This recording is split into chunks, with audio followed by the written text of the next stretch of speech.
Good morning guys. Dito kami sa main office. Mga ano, yan lahat ng technician at saka driver. Kasi 2 buwan na hindi kami binigyan ng overtime. Yan, dami kami. Hala guys, this is good guy, supervisor of Asasiya. Yan, ano.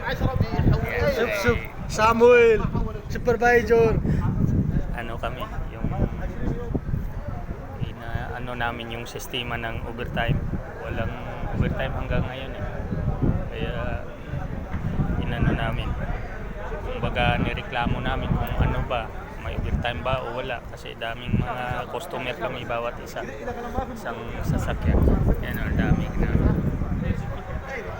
wala pa yung anak nung may-ari yung general manager. Inantay namin para maano namin kung paano may overtime o wala. Lahat na lahi nandito.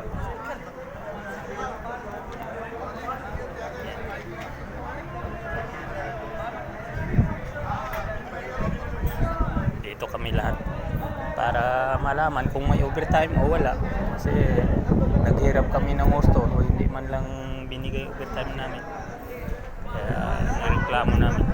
Okay guys, babay ako at nantay namin yung general manager para kung anong decision.